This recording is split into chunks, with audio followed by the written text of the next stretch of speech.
Dimulai dari sini, saya merasa bahwa sukses bukan lagi cuma sekedar angan-angan. Dimulai dari sini, saya mulai bertemu dan mempelajari ilmu ekonomi dan bisnis dari dosen-dosen yang profesional dan dosen-dosen yang benar-benar ahli di bidang ekonomi dan bisnis. Dimulai dari sini, saya diajarkan bagaimana menjadi seorang pebisnis yang handal dan terampil. Dimulai dari sini, saya mulai mengerti bagaimana merencanakan sebuah plan agar dapat direalisasikan dengan baik. Selain itu, dimulai dari sini, saya mulai mengerti bagaimana kesulitannya untuk menjadi seorang owner perusahaan yang harus mempertahankan, mengembangkan daripada usaha ini. Apalagi di tengah-tengah persaingan yang berat, dan lagi saya juga merintis karir sebagai karyawan Bank Jateng.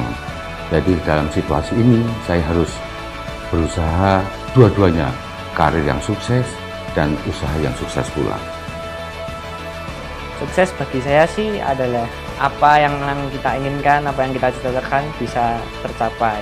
Tidak mudah sih memang kalau mengingat banyak hal yang telah saya lalui baik suka maupun duka.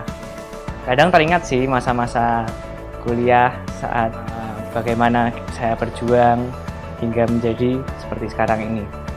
Peningkatan skill dan kompetensi diasah melalui pelatihan-pelatihan dan praktikum-praktikum di kampus yang sangat berguna sekali untuk perkembangan karier saya saat ini. Itu menjadi bekal yang sangat berharga untuk saya bisa menjadi sukses. Kegiatan kemahasiswaan memupuk percaya diri saya sehingga menjadi bekal saya dalam berkarya di dunia kerja. Pendidikan di sini sangat berkualitas, mulai dari dosen, fasilitas pembelajaran, tidak heran akreditasinya bagus. Sukses kami dimulai dari sini. Sukses kami dimulai dari sini. Sukses kami dimulai dari sini.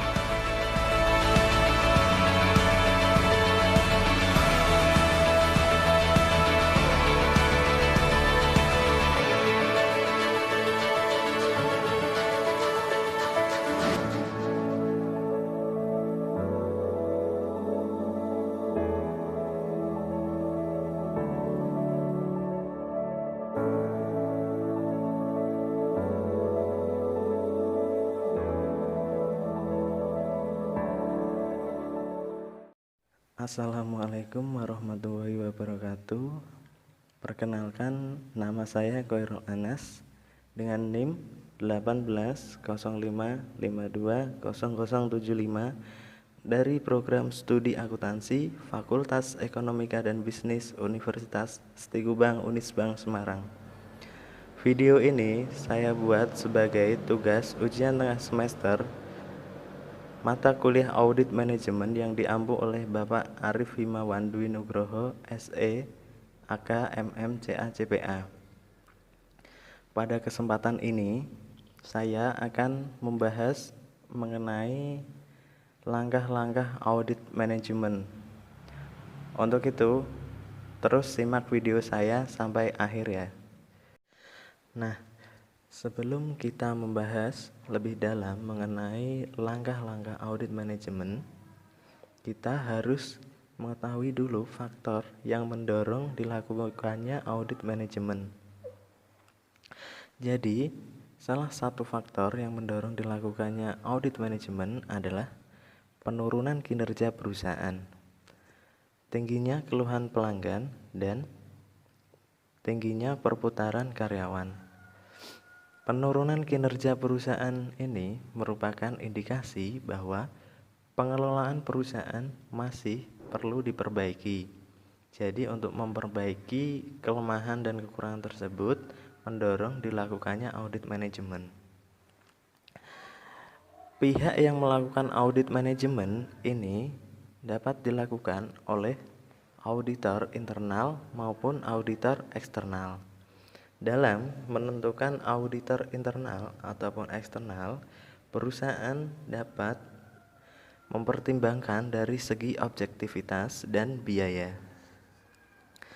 Apabila perusahaan mempertimbangkan dari segi objektivitas dan independensi auditor dalam mengaudit, maka perusahaan sebaiknya menggunakan auditor eksternal. Ini dikarenakan biasanya auditor eksternal tidak memiliki kepentingan lain selain mengaudit perusahaan tersebut.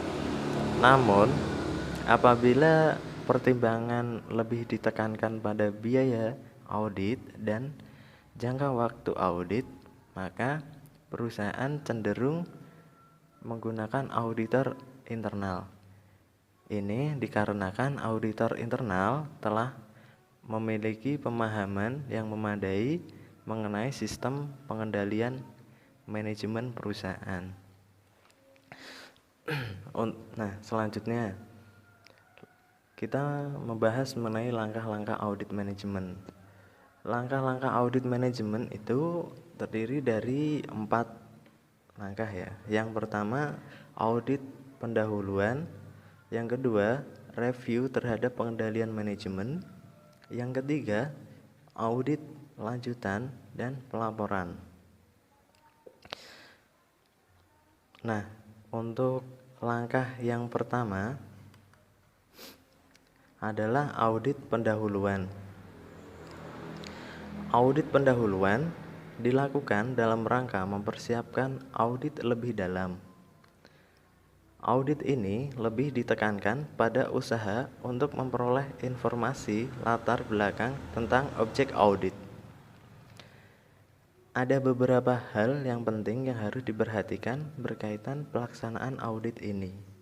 Antara lain, yang pertama, pemahaman auditor terhadap objek audit. Yang kedua, penentuan tujuan audit. Yang ketiga, penentuan ruang lingkup dan sasaran audit. Yang keempat, review terhadap peraturan dan perundang-undangan yang berkaitan dengan objek audit. Yang kelima, pengembangan kriteria dalam audit. Oke, yang langkah pertama, pemahaman auditor terhadap objek audit. Objek audit meliputi keseluruhan perusahaan dan kegiatan yang dikelola oleh perusahaan tersebut dalam rangka mencapai tujuannya. Untuk mencapai tujuannya, objek audit menetapkan berbagai program yang pelaksanaannya dijabarkan ke dalam berbagai bentuk kegiatan. Oleh karena itu, auditor harus memahami tujuan dan berbagai program aktivitas yang diselenggarakan untuk mendapatkan pemahaman tentang keselarasan tujuan tersebut. Dalam pemahaman terhadap objek audit ini, auditor harus mendapatkan informasi tentang sumber daya atau kapasitas aktivitas yang dimiliki oleh objek audit dalam melaksanakan berbagai kegiatan. Dalam pemahaman auditor terhadap objek audit ini, auditor juga harus membuat kesimpulan sementara secara umum atas pemahamannya terhadap objek audit. Berbagai informasi yang diperoleh pada tahap ini termasuk indikasi adanya kelemahan-kelemahan yang perlu diperbaiki menjadi dasar dalam membuat kesimpulan tersebut. Auditor harus mengkomunikasikan dengan atasan pengelola objek atau pemberi audit tentang pemahamannya terhadap berbagai program atau aktivitas objek audit untuk menghindari terjadinya kesalahpahaman. Komunikasi ini lebih efektif jika dilakukan secara tertulis dengan meminta tanggapan pemberi tugas audit tentang hal-hal berikut. Yang pertama, informasi yang mendukung tujuan audit. Yang kedua, informasi yang mengarahkan ruang lingkup audit. Yang ketiga, informasi yang mengarahkan pada sasaran audit. Nah, langkah yang kedua adalah penentuan tujuan audit. Auditor harus menentukan tujuan audit untuk semua audit manajemen yang dilakukan. dalam rangka menyajikan kerangka kerja audit. Tujuan audit harus mengacu pada alasan mengapa audit harus dilakukan pada objek audit dan didasarkan pada penugasan audit. Dalam merumuskan tujuan ini, auditor dapat melakukannya dengan cara-cara berikut. Mengidentifikasi tujuan yang ada yang mungkin mempunyai arti penting pada pemberi tugas.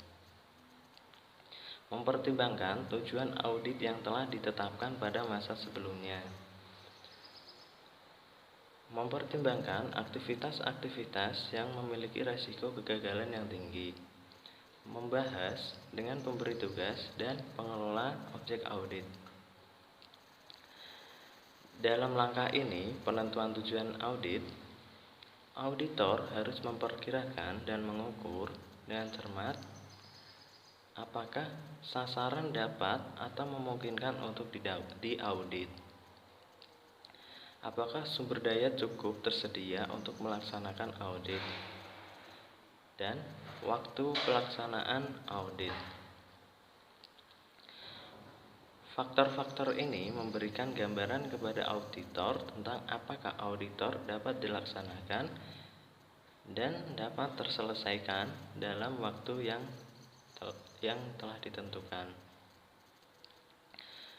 Penentuan tujuan audit harus memperhatikan berbagai risiko kegagalan yang mungkin terjadi, baik risiko yang tercapai, baik risiko yang tidak tercapainya tujuan objek audit maupun tujuan audit itu sendiri.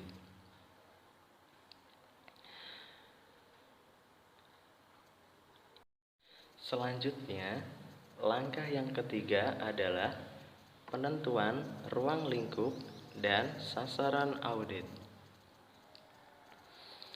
Ruang lingkup audit menunjukkan luas atau area dari sasaran yang diaudit. Penentuan ruang lingkup audit harus mengacu pada tujuan audit yang telah ditetapkan. Secara garis besar, ruang lingkup audit manajemen terdiri 1. Bidang keuangan. Pada bidang keuangan ini mencakup pengendalian dan pertanggungjawaban dana dan kekayaan lain serta kewajiban keuangan perusahaan. Pertanggungjawaban audit dari kegiatan yang dilakukan. Penyelenggaraan catatan akuntansi, laporan keuangan, dan yang terakhir, pemanfaatan sistem akuntansi yang dimiliki perusahaan. Ruang lingkup yang kedua adalah ketaatan kepada peraturan pemerintah dan kebijakan perusahaan. Ruang lingkup ini termasuk di dalamnya adalah kesesuaian pelaksanaan program dengan peraturan dan kebijakan perusahaan berkaitan dengan program tersebut. Kesesuaian penerimaan dana penggunaan dengan peraturan dan kebijakan perusahaan yang berkaitan dengan program tersebut. Ruang lingkup yang ketiga adalah ekonomisasi. Ruang lingkup audit ekonomisasi menekankan pada bagaimana setiap aktivitas atau kegiatan dalam objek audit mengelola dana yang dimiliki objek audit dalam memperoleh hasil yang lebih besar, termasuk pencapaian alternatif pelaksanaan kegiatan dalam mencapai tujuan dengan biaya yang lebih rendah. Ruang lingkup audit manajemen yang keempat adalah efisiensi. Efisiensi menyangkut optimalisasi penggunaan sumber daya untuk mencapai tujuan yang telah ditetapkan. Pada bagian ini, auditor menekankan pada bagaimana seharusnya proses berjalan sehingga tercapainya tujuan dengan pemanfaatan secara optimal sumber daya yang dimilikinya. Ruang lingkup audit manajemen yang terakhir adalah efektivitas. Pada ruang lingkup ini, auditor menekankan perhatiannya pada 1. Pencapaian tujuan program dan kegiatan yang sudah ditetapkan. Pemanfaatan hasil program. Yang ketiga, pengaruh pemanfaatan hasil program atau kegiatan terhadap pencapaian tujuan perusahaan secara keseluruhan. Selanjutnya adalah sasaran audit. Sasaran audit adalah target yang akan diaudit. Penentuan sasaran audit harus mengacu kepada ruang lingkup audit yang telah ditentukan. Elemen dalam sasaran audit ini terdiri dari kriteria, penyebab, dan akibat. Kriteria sendiri adalah standar yang harus dipatuhi oleh setiap bagian di dalam perusahaan. Standar ini bisa berupa kebijakan yang telah ditetapkan perusahaan atau peraturan pemerintah. Penyebab adalah aktivitas atau tindakan yang dilakukan oleh setiap individu atau kelompok di dalam perusahaan. Penyebab ini dapat bersifat positif, yakni aktivitas atau program berjalan dengan tingkat efisiensi dan efektivitas yang lebih tinggi dari standar yang telah ditetapkan. Namun, penyebab juga bisa bersifat negatif, yakni aktivitas atau program yang dilakukan dengan tingkat efisiensi dan tingkat efektivitas yang lebih rendah dari standar yang telah ditetapkan. Yang ketiga adalah akibat. Akibat adalah perbandingan dari penyebab dengan kriteria. Akibat dapat bersifat positif, yakni aktivitas atau program berjalan dengan tingkat pencapaian yang lebih tinggi dari kriteria yang telah ditetapkan. Namun, akibat juga bisa bersifat negatif, yakni aktivitas atau program berjalan dengan tingkat pencapaian yang lebih rendah dari kriteria yang telah ditetapkan. Selanjutnya adalah cara menyajikan temuan audit. Temuan audit merupakan fakta, data, dan informasi yang ditemukan auditor dalam pelaksanaan auditnya. Penyajian temuan dalam audit manajemen dapat dilakukan dalam bentuk kolom-kolom, di mana setiap kolom menyajikan temuan berupa kondisi, kriteria, penyebab, dan akibat, atau dapat juga disajikan dalam bentuk narasi dengan sistematika urut ke bawah, yakni dimulai dari kondisi, kriteria, penyebab, dan akibat. Dalam kondisi, mendeskripsikan kondisi yang ditemukan pada objek pemeriksaan. Dan kondisi ini bukan merupakan kesimpulan dari temuan. Kondisi merupakan hasil aktual pelaksanaan program atau aktivitas pada objek yang diperiksa. Dalam kriteria sendiri yang sudah dijelaskan tadi merupakan panduan setiap individu, kelompok, dan dalam melaksanakan aktivitasnya, dan digunakan untuk menilai aktivitas atau hasil aktivitas dari individu dan kelompok pada objek pemeriksaan. Kriteria ini merupakan pedoman atau standar. Penyebab merupakan tindakan atau aktivitas aktual yang dilakukan oleh individu atau kelompok pada objek pemeriksaan. Penyebab merupakan penerapan dari kriteria yang telah ditentukan. Yang terakhir ini adalah akibat. Akibat merupakan hasil pengukuran dan pembandingan antara aktivitas individu dan kriteria yang telah ditetapkan terhadap aktivitas tersebut. Selanjutnya yaitu penelaahan terhadap peraturan dan kebijakan yang berkaitan dengan objek audit. Sebelum menggunakannya sebagai kriteria untuk menilai, auditor harus menelaah terlebih dahulu aturan-aturan dan kebijakan tersebut. Penelaahan ini bertujuan untuk memperoleh informasi tentang peraturan-peraturan yang berhubungan dengan objek audit, baik bersifat umum maupun yang berhubungan khusus dengan berbagai program atau aktivitas yang diselenggarakan pada objek audit.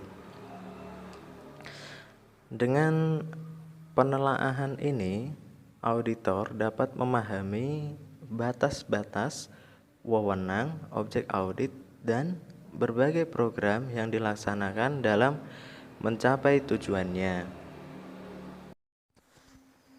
Selanjutnya, pengembangan kriteria awal dalam audit. Kriteria sendiri merupakan norma atau standar yang merupakan pedoman bagi setiap individu maupun kelompok dalam melakukan aktivitasnya di dalam perusahaan. Kriteria ini akan digunakan untuk menilai pelaksanaan dan pengendalian berbagai aktivitas yang dilakukan dalam perusahaan. Faktor yang mempengaruhi kriteria yang akan digunakan dalam audit antara lain tujuan dari kegiatan yang diaudit. Yang kedua, pendekatan audit. Yang ketiga, aktivitas tujuan audit. Namun, tidak semua objek pemeriksaan memiliki kriteria yang terdokumentasi atau up-to-date dan terukur. Terhadap permasalahan ini, auditor harus mampu mengembangkan kriteria awal yang bisa digunakan sebagai dasar pelaksanaan audit. Nah, dalam pengembangan kriteria awal ini, auditor harus mengacu pada beberapa sumber, antara lain yang pertama undang-undang yang berlaku, bisa kebijakan-kebijakan yang telah ditetapkan dalam objek audit, norma atau standar yang sudah mendapatkan pengakuan diterima secara umum, atau kriteria yang digunakan pada objek audit sejenis. Bisa juga dari sumber pengalaman auditor dalam tugas-tugas audit sebelumnya pada objek audit sejenis. Nah, pada langkah yang pertama ini, yaitu audit pendahuluan, auditor harus memberikan kesimpulan sementara dari hasil audit pendahuluan yang telah dilakukan. Kesimpulan ini akan menjadi dasar dalam menentukan langkah-langkah yang akan diambil dalam tahapan audit selanjutnya. Pada tahap ini pula, auditor seharusnya sudah menetapkan tujuan audit walaupun masih bersifat sementara. Langkah-langkah audit manajemen yang kedua adalah review terhadap pengendalian manajemen. Dalam rangka mengoptimalkan penggunaan sumber daya, memotivasi karyawan untuk melaksanakan peraturan dan kebijakan yang telah ditetapkan, serta mencegah terjadinya berbagai penyimpangan dalam pencapaian tujuan perusahaan, manajemen harus melaksanakan fungsi pengendalian. Nah, sudah dipaparkan dalam slide ini. Sistem pengendalian manajemen merupakan sistem yang digunakan untuk mengumpulkan, menganalisis informasi, mengevaluasi, dan memanfaatkannya, serta berbagai tindakan yang dilakukan oleh manajemen dalam melakukan pengendalian. Ada beberapa karakteristik sistem pengendalian manajemen yang baik, yaitu mencakup hal-hal yang pertama, pernyataan tujuan perusahaan. Yang kedua, rencana perusahaan yang digunakan untuk mencapai tujuan. Yang ketiga, kualitas dan kuantitas sumber daya manusia yang sesuai dengan tanggung jawab yang dipikul dan adanya pemisahan fungsi yang memadai. Yang keempat, sistem pembuatan kebijakan dan praktik yang sehat pada masing-masing unit organisasi. Yang kelima, sistem penelaahan yang efektif pada setiap aktivitas untuk memperoleh keyakinan bahwa kebijakan dan praktik yang sehat telah dilaksanakan dengan baik.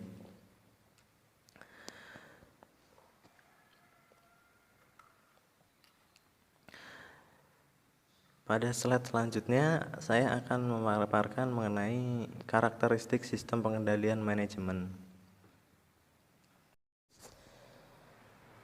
Karakteristik sistem pengendalian manajemen yang pertama itu pernyataan tujuan. Pernyataan tujuan dapat memberikan arah kepada semua komponen dalam perusahaan dalam melaksanakan aktivitasnya. Karena dengan pernyataan tujuan ini didukung dengan sosialisasi yang memadai akan membantu setiap komponen di dalam perusahaan tidak saja mampu untuk melaksanakan berbagai aktivitas, tetapi juga memahami untuk apa mereka melakukan aktivitas tersebut. Jadi pernyataan tujuan ini menjelaskan mengenai apa manfaatnya bagi perusahaan dan bagaimana seharusnya melaksanakan aktivitas tersebut sehingga secara optimal dapat mendukung pencapaian tujuan perusahaan.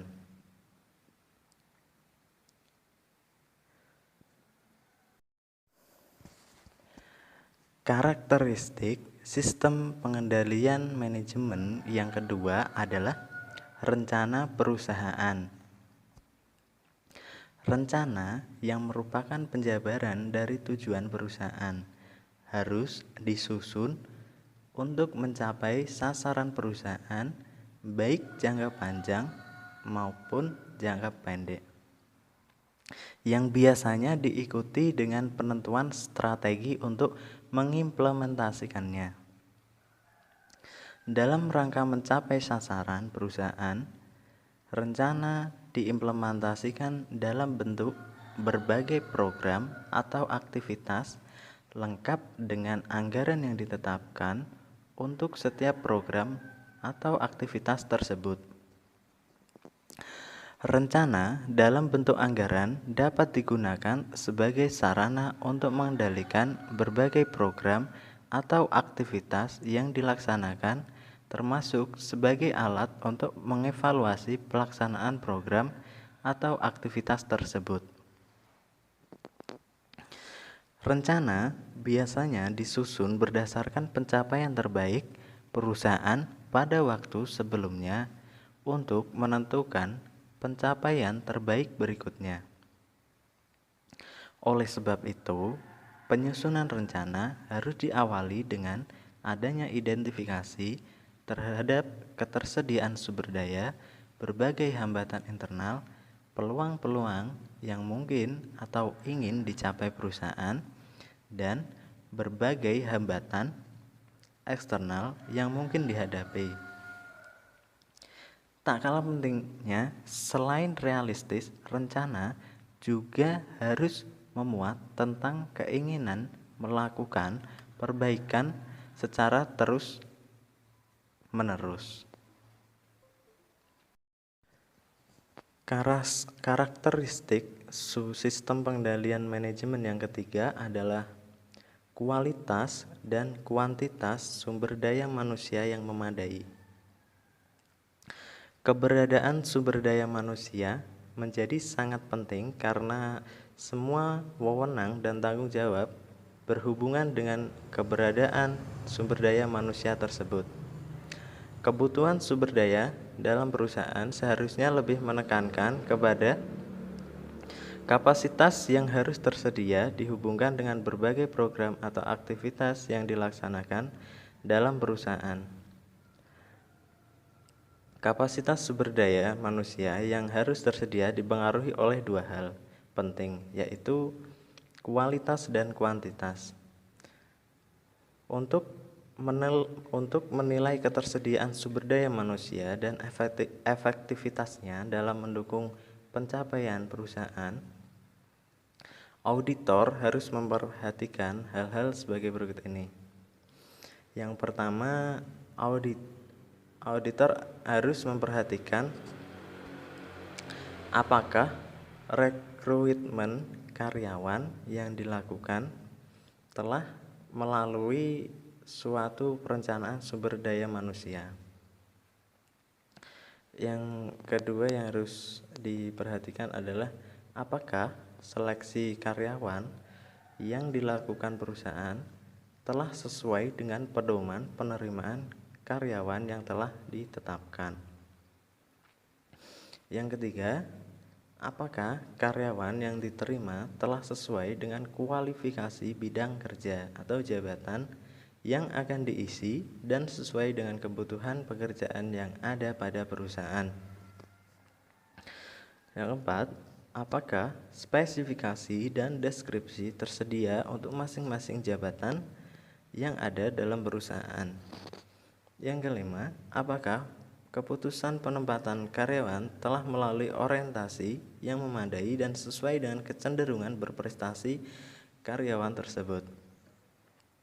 Keenam, apakah setiap pekerjaan telah dilengkapi dengan uraian kerja yang memadai. 7. Apakah program peningkatan kemampuan, keterampilan, dan keahlian karyawan telah dilakukan sesuai dengan kebutuhan dan dilaksanakan secara efektif dan efisien. Yang terakhir, hal yang harus diperhatikan itu adalah apakah penilaian prestasi, pemberian sanksi, atau penghargaan kepada karyawan telah dilakukan secara adil sesuai dengan ketentuan peraturan yang berlaku di perusahaan tersebut. Karakteristik yang selanjutnya adalah kebijakan dan praktik yang sehat. Berbagai kebijakan dibuat untuk mendukung kelangsungan praktik yang sehat di dalam sebuah perusahaan. Oleh karena itu, perumusan kebijakan harus memperhatikan kepentingan berbagai pihak yang ada di dalam perusahaan tersebut. Hal ini akan mendorong terjadinya keselarasan tujuan dalam perusahaan dan dapat memotivasi berbagai pihak untuk memberikan kontribusinya. Untuk mendukung praktik yang sehat, berbagai kebijakan yang dibuat perusahaan harus dikomunikasikan kepada seluruh pihak yang berkepentingan agar terjadi komunikasi timbal balik antara kedua kelompok kepentingan utama, yaitu pihak perusahaan yang diwakili oleh manajemen dengan karyawan. Dalam menguji kebijakan yang dibuat oleh perusahaan, auditor dapat memperhatikan hal-hal sebagai berikut, yaitu apakah kebijakan yang dinyatakan dengan jelas dalam bentuk tertulis dan sistematis serta dikomunikasikan kepada seluruh tingkatan manajemen dan karyawan secara sistematis dan tepat waktu. Yang kedua, apakah kebijakan yang dibuat telah sesuai dengan peraturan dan perundang-undangan yang berlaku dan dilakukan peninjauan serta revisi secara berkala. Yang ketiga, apakah kebijakan yang dibuat telah mengakomodasi kepentingan berbagai dalam perusahaan dan secara tegas mengatur tentang hak dan kewajiban masing-masing pihak. Yang keempat, apakah kebijakan yang telah dibuat oleh perusahaan untuk melaksanakan kegiatan atau aktivitas secara hemat, efisien, dan efektif. Yang kelima, apakah ada kebijakan khusus bagi setiap pengendalian manajemen lain yang relevan dengan pelaksanaan setiap kegiatan termasuk sanksi-sanksi terhadap pelanggaran kebijakan tersebut berdasarkan peraturan yang berlaku. Karakteristik sistem pengendalian manajemen yang selanjutnya adalah sistem review yang efektif. Sistem review menyangkut bagaimana pihak-pihak berwenang melakukan review terhadap berbagai aktivitas atau kegiatan yang dilakukan. Hal ini merupakan suatu bentuk pengendalian terhadap proses yang berlangsung.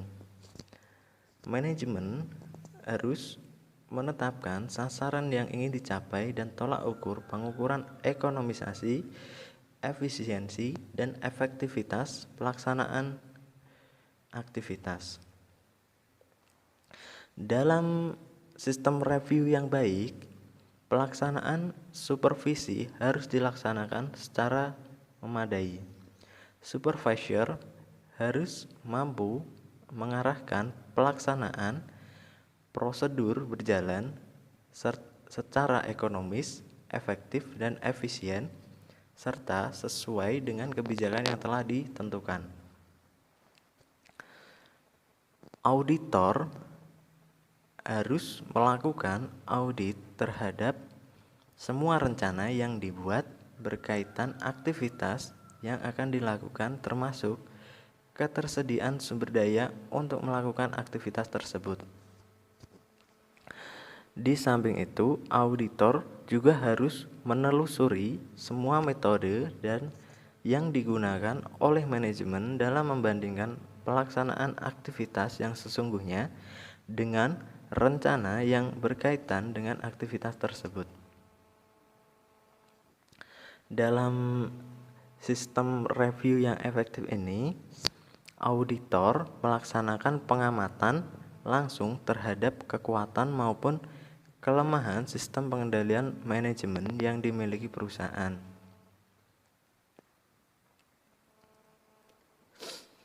Elemen sistem review lain yang harus ada dalam sistem pengendalian manajemen adalah adanya fungsi pelaporan internal dan fungsi audit internal. Auditor harus menilai sifat dan efektivitas metode review dan pelaporan yang berhubungan dengan masing-masing yang diaudit. Efektivitas sistem pelaporan internal sendiri dapat dinilai dari hal-hal berikut. Apakah sistem pelaporan yang dimiliki dapat memberikan informasi mutakhir yang dibutuhkan oleh pejabat yang bertanggung jawab untuk kepentingan tindakan manajemen, perencanaan, pengendalian, dan evaluasi. Yang kedua, apakah ada keharusan setiap pelaksana untuk melaksanakan secara tertulis setiap hasil kerja atau aktivitas yang dilakukan. Yang ketiga, apakah laporan disusun berdasarkan data dan informasi yang benar dan tepat waktu. Sementara efektivitas audit internal dapat efektivitas audit internal dapat dinilai dari hal-hal berikut. Apakah ada petugas auditor internal dan telah ditempatkan pada posisi yang benar dalam organisasi. Yang kedua, apakah ruang lingkup auditnya telah dengan jelas dan auditor internal tersebut telah memenuhi syarat kompetensi dan dapat diandalkan dan tepat waktu. Pada kesimpulan hasil review dan pengujian terhadap pengendalian manajemen dapat memberikan kepada auditor mengenai tentang hal-hal berikut, yaitu yang pertama, keandalan sistem pengendalian manajemen perusahaan dalam memandu operasional yang berlangsung pada perusahaan tersebut dan kemampuannya dalam memenuhi kebutuhan dokumentasi, pengukuran, dan penilaian terhadap aktivitas yang dilaksanakan. Kesimpulan hasil review yang kedua, apakah tersedia cukup bukti yang dibutuhkan dalam pengembangan tujuan audit sementara menjadi tujuan audit yang sesungguhnya, sehingga dapat dipergunakan sebagai tujuan audit selanjutnya, atau tidak tersedia cukup bukti sehingga pengembangan audit sementara ini tidak perlu dilakukan. Pada sistem review ini ada 7 langkah kunci yang harus diperhatikan auditor dalam melakukan review dan pengujian terhadap pengendalian manajemen perusahaan. Yang pertama itu menetapkan tingkat penting, signifikans, dan kepekaan sensitif hal-hal pokok dan program atau aktivitas yang diaudit. Yang kedua, menilai tingkat kerentanan program atau aktivitas tersebut terhadap penyalahgunaan sumber daya, kegagalan pencapaian sasaran, dan ketidaktaatan terhadap ketentuan, peraturan, dan kebijakan yang telah ditetapkan perusahaan. Yang ketiga, mengidentifikasi dan memahami pengendalian manajemen yang relevan. Yang keempat, menetapkan apa yang sudah diketahui tentang efektivitas pengendalian. Yang kelima, menilai kecukupan desain pengendalian. Yang keenam, menetapkan melalui pengujian apakah pengendalian yang sudah ada cukup efektif. Yang ketujuh, melaporkan hasil-hasil penilaian manajemen dan mendiskusikan tindakan-tindakan perbaikan yang diperlukan. Langkah-langkah audit manajemen yang ketiga adalah audit lanjutan. Pada tahap ini bertujuan untuk memperoleh bukti yang cukup untuk mendukung tujuan audit yang sesungguhnya, yang telah ditetapkan berdasarkan hasil review dan pengujian pengendalian manajemen. Pada tahap ini, auditor harus mengungkap lebih lanjut dan menganalisis semua informasi yang berkaitan dengan tujuan audit, sehingga akhirnya dapat disusun suatu kesimpulan audit dan dibuat rekomendasi yang dapat diterima oleh objek audit.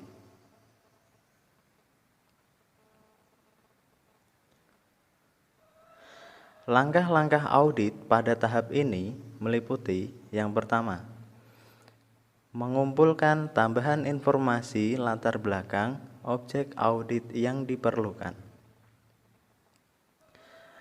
Langkah yang pertama ini menekankan pada usaha untuk mendapatkan data yang lebih lengkap dalam menganalisis aktivitas yang diaudit sebagai dasar pembuatan kesimpulan audit. Yang kedua, memperoleh bukti-bukti yang relevan, material, dan kompeten. Dari sudut pandang auditor, bukti adalah fakta dan informasi yang dapat digunakan sebagai dasar pembuatan kesimpulan audit. Bukti harus mempunyai hubungan dengan kriteria audit, objektif, relevan, dan bermakna.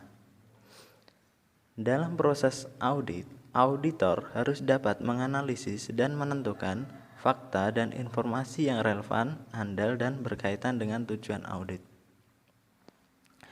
Tujuan dari perolehan bukti ini adalah untuk menentukan kriteria atas kegiatan yang diaudit sudah sesuai dengan dan dapat diterima.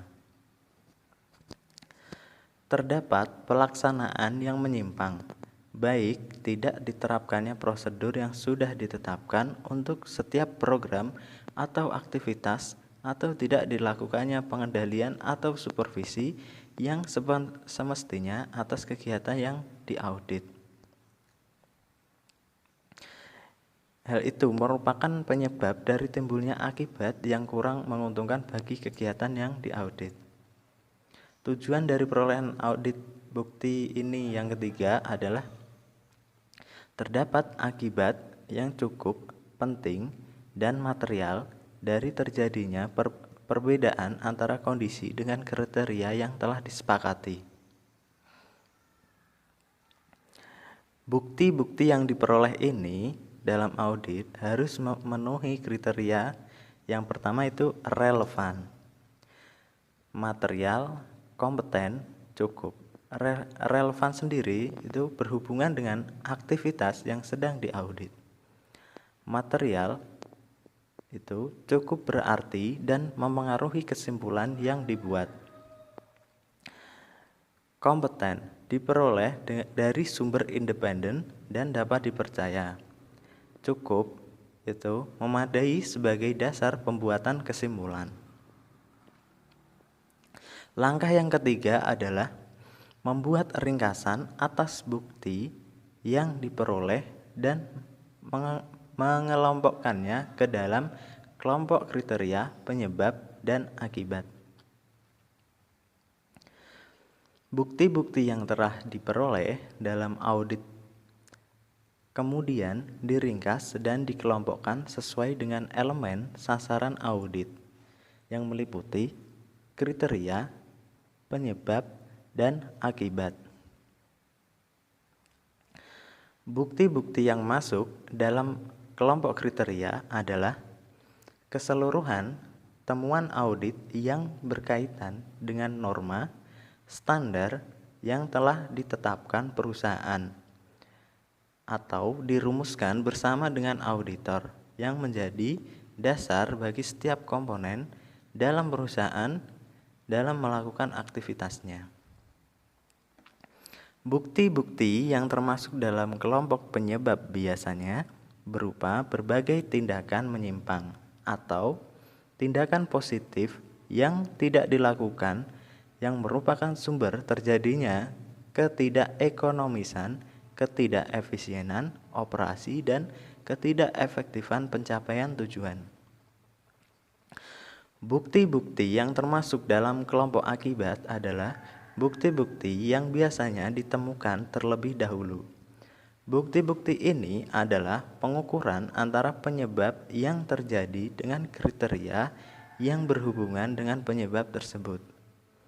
Bukti-bukti dapat dipahami sebagai dampak dari berbagai permasalahan yang terjadi pada objek audit.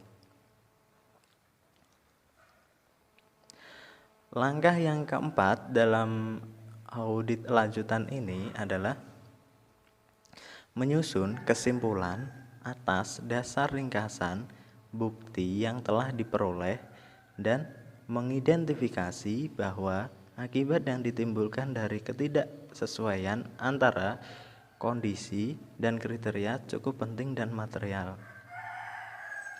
Kesimpulan ini merupakan pemantapan temuan hasil audit.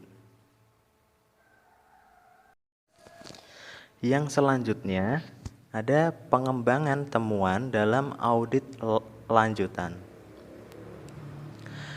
Pengembangan temuan merupakan pengumpulan dan sintesis informasi khusus yang bersangkutan dengan program atau aktivitas yang diaudit, dievaluasi, dan dianalisis karena diperkirakan akan menjadi perhatian dan berguna bagi pengguna laporan. Dengan pengembangan temuan ini akan diketahui secara lebih jelas tentang adanya penyimpangan yang terjadi, penyebab terjadinya penyimpangan, dan akibat yang ditimbulkan dari penyimpangan tersebut, serta rekomendasi yang akan diberikan untuk memperbaiki penyimpangan tersebut. Hal-hal yang harus diperhatikan auditor dalam pengembangan temuan ini adalah pertimbangan harus ditekankan pada situasi dan kondisi pada saat program atau aktivitas tersebut berlangsung, bukan pada saat diaudit. Pertimbangan atas kompleksitas dan besarnya sumber daya yang terlibat dalam program atau aktivitas yang diaudit. Hal yang harus diperhatikan yang ketiga adalah auditor harus secara jujur dan objektif berdasarkan pertimbangan profesionalnya melakukan analisis terhadap temuan-temuan yang diperoleh pada saat audit dan menghindari pengungkapan kelemahan-kelemahan yang terjadi secara tidak logis. Pengembangan temuan harus dilakukan secara luas dan diteliti sehingga menjadi dasar bagi pembuatan kesimpulan dan rekomendasi secara jelas dan tepat pada pihak yang diaudit.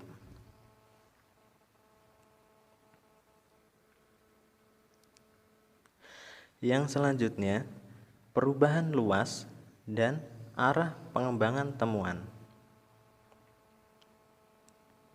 Informasi yang diperoleh selama pengembangan temuan mungkin mengarahkan perlunya untuk melakukan perubahan arah dan tekanan audit yang telah direncanakan atau perlu dilakukannya perluasan atau pengurangan terhadap ruang lingkup audit. Untuk mengetahui perlunya perubahan tersebut, auditor harus mengawasi secara seksama terhadap pengembangan hal-hal yang mungkin merupakan temuan. Dengan pengawasan ini, auditor akan segera bisa mengambil keputusan tentang wujud kegiatan selanjutnya. Pengembangan temuan harus dilanjutkan terus selama temuan tersebut diyakini memberikan informasi yang mendukung keakuratan kesimpulan audit. Tetapi jika temuan yang diperoleh tidak begitu penting dan hanya sedikit informasi yang bisa didapatkan untuk mendukung kesimpulan audit, maka audit terhadapnya harus dihentikan. Langkah-langkah audit manajemen yang terakhir adalah tahap pelaporan. Pada tahapan ini bertujuan untuk mengomunikasikan hasil audit termasuk rekomendasi yang diberikan kepada berbagai pihak yang berkepentingan. Hal ini penting untuk meyakinkan pihak manajemen objek audit tentang keabsahan hasil audit dan mendorong pihak-pihak yang berwenang untuk melakukan perbaikan terhadap berbagai kelemahan yang ditemukan. Laporan disajikan dalam bentuk komprehensif, yaitu menyajikan temuan-temuan penting hasil audit untuk mendukung kesimpulan audit dan rekomendasi. Rekomendasi harus disajikan dalam bahasa yang operasional dan mudah dimengerti serta menarik untuk ditindaklanjuti. Jadi pada bagian akhir ini, proses audit manajemen ini itu merupakan pelaporan hasil audit. Ada dua cara penyajian laporan audit manajemen. Yang pertama yaitu cara penyajian mengikuti arus informasi yang diperoleh selama tahapan-tahapan audit.